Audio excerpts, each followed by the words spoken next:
What's going on, guys? Vulkan here, and today we have some mixed news. New World has officially moved its release date again. This time they pushed it back from August 25th to spring 2021. Now, this is the second time within the year that New World has delayed the release, and I'm really torn on it. I mean, having an NDA, I can't speak to what we've seen in alpha, but going from what the devs have included in their latest blog post, player feedback wasn't exactly glowing about everything that was available in alpha. Now, the primary issues that were reported were around mid-game and end-game being lighter than people were expecting and a lack of immersion. So this is obviously not good because end game and mid game are where you want the heaviest amounts of content. You want those things to be things that players can chew on for a long time to increase your game's longevity. If you front load everything to make the game more engaging within the first, let's say 20 levels, then great, you're going to suck people in, but then levels, let's say 21 through 60 are not going to be very fun, and people are going to get burnt out, bored, and they're going to leave, and that's going to be a big issue.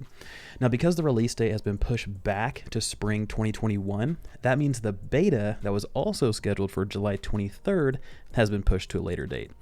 Now, however, right, this isn't all bad news and all doom and gloom, but we will have a short period of time where any pre-order or beta sign-up will be able to start playing the game on the former release date of August 25th for a limited period of time. I'm going to guess for a week.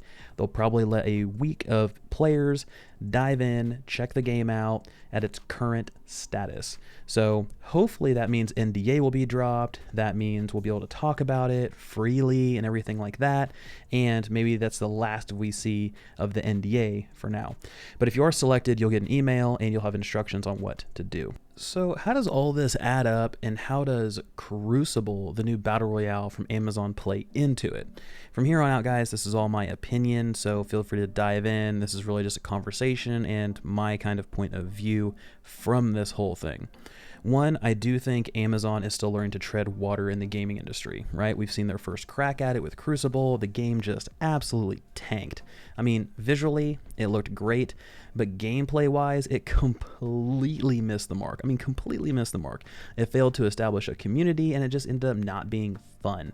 I played maybe 2 to 4 matches and was just so bored and burnt out that it really wasn't exciting for me. So anyway, they ended up pulling the game and they put it back into early access development, and they're going to continue taking that player feedback and making the game better, which is great. I wish more games would do that. Now, I do think seeing how Crucible performed helped New World gather some feedback on what people really want to see out of a fresh title, right? This game just came out, it's making a splash. What do they want to see? For Crucible, they learned everything, mostly, of what not to do. Then maybe a few things that really worked well for them, and hopefully they'll apply that to New World. Now, I know they're in different genres, right? But there are some things that overlap, like technical support, server infrastructure, a lot of those kind of administration and managerial things that can all come into play. So from the Crucible and New World link, I do think they have some common areas that Amazon used to test the waters and pull some positive information from. Now, from a New World perspective, I think the devs really need to start solidifying what their game's identity is. I feel like they're in a jack of all trades, master of none situation where they have to continuously push back the game to polish and refine it due to community feedback.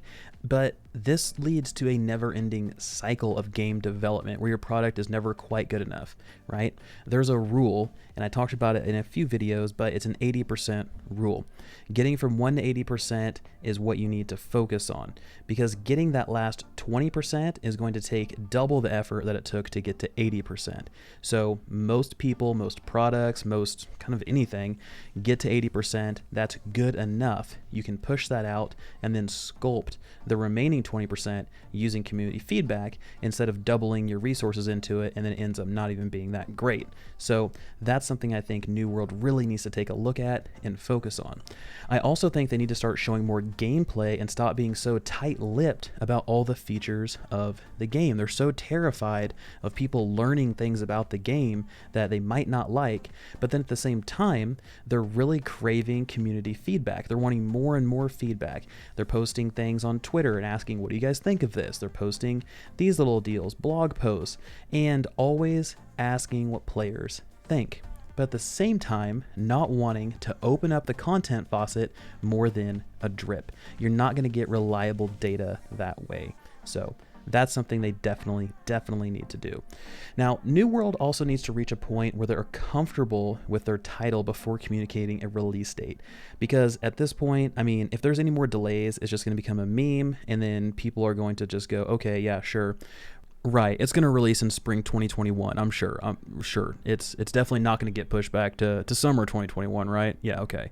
And that's exactly how people are going to start viewing the game. And it's unfortunate because you want it to be impactful when it finally comes out. You want those release dates to be something that people can look forward to. They can plan vacations around and get that big initial boost from content creators and streamers and the community just in general.